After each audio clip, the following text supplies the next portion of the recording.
on Fox News Sunday.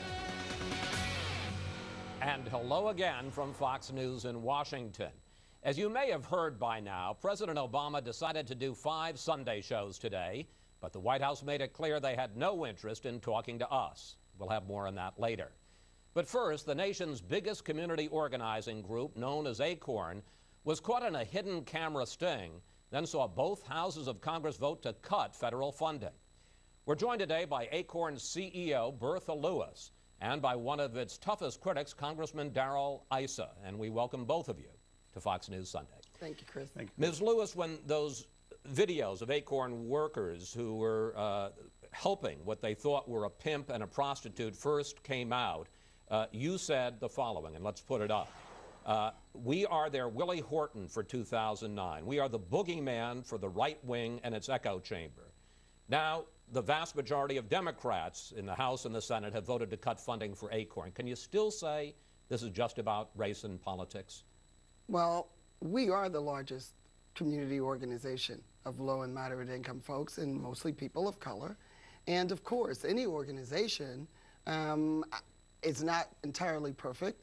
I think Congress, will be looking at doing an anti-ACORN amendment and just singling out one organization.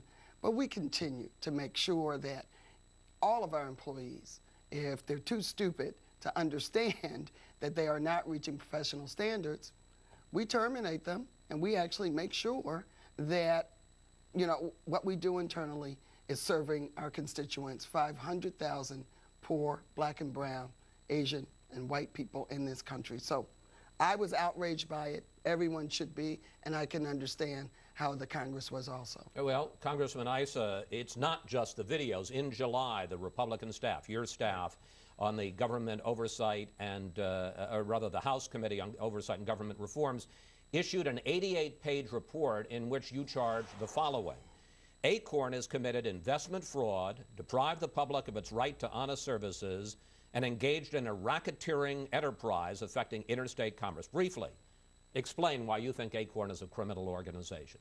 Well, one thing they did was they covered up an embezzlement, both internally and externally, and then glossed over the dollars. And this was an embezzlement by the brother of the founder back in 1999 and 2000 of almost $1 million. Of almost $1 million. Basically, the founder stayed on the board until this became public 8 years later. Now he's with affiliates doing the same work and able to say, well, he's not with the company. The bottom line is there's no transparency in ACORN.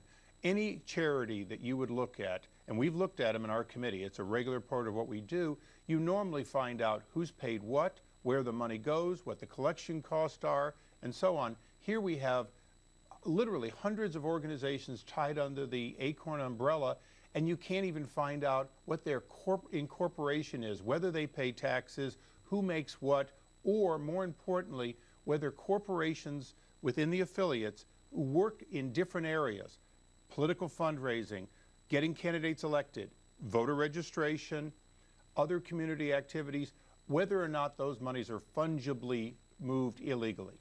That brings up, Ms. Lewis, the question I got most from our viewers in email after we announced that you were going to be on the program, which was, how can a nonprofit engage in political activity? It turns out that ACORN, the parent group, is not a 501c4, which would be tax exempt, but rather a taxable nonprofit.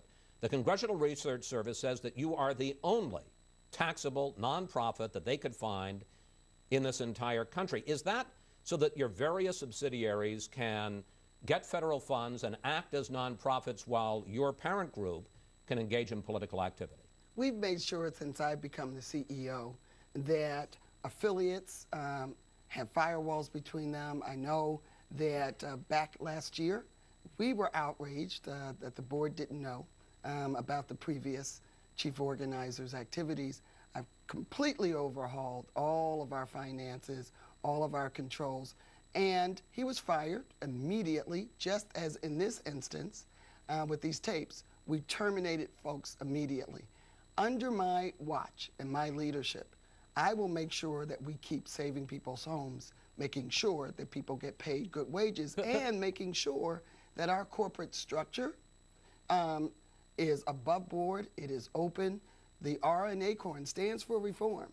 And not only do we think we want to reform public policy, but internally, let's have some reform. But Ms. Lewis, if you're so concerned about serving the community, obviously being a taxable nonprofit means that you have to pay taxes. If you're so concerned about serving the community, why not be a tax-exempt nonprofit, stay out of politics, and then you could give that money instead of to the federal government, you could give it to your community. I think what you would also agree with is the right of the people to come together, not only to petition their government, they have the right to do that. Poor people have the right to do that.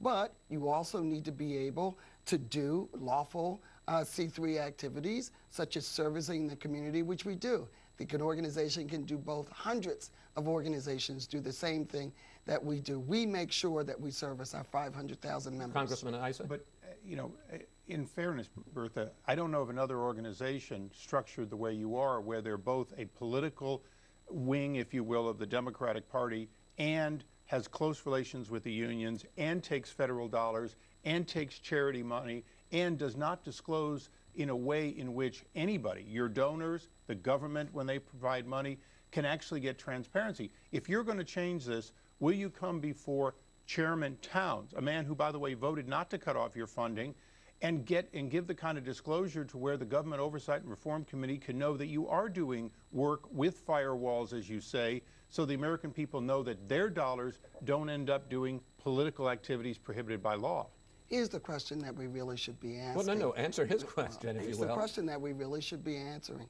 Do you have an organization, such as ours, that absolutely pays its taxes, that absolutely provides its services, that has firewalls up? We think it's up to the Congress to determine how they would handle some sort of anti-ACORN program or amendment. There are poor people in this country every day that were saving their homes, making sure that they have decent wages. But why not go? I mean, could you answer the congressman? It's not up to us. My job is to serve our 500,000 members. Ms. Lewis, could you answer the question directly? And that's why not go before the committee? He's talking about. Please let me ask the question. Okay. Congressman Towns, who's a Democrat, it is a Democratic-controlled committee, but there obviously are Republicans, like the ranking Republican, Congressman Issa, are saying, come before us and explain, because it seems like you're merging charity, nonprofit, profit, political, non-political, and that it all gets jumbled up and you don't know which dollar is going where. Well, that's Congressman Issa's opinion.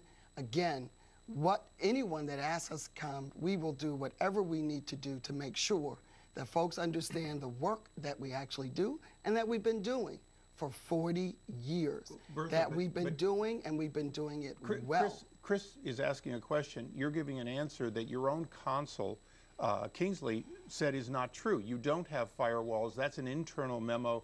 That's your consul saying you have these problems.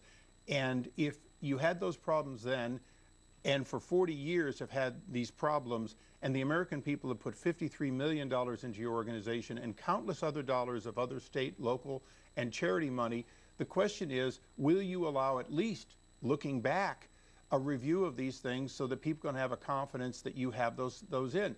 There's no God-given right for any organization to receive a grant from the American people. The fact is there are organizations standing in line that wish they won instead of you, and they're giving us the transparency so we can have the confidence the money is spent only for the purpose of the grant. Congressman Issa is right. You have competitive grants, and you need to compete with a lot of other folks. You need to deliver those services.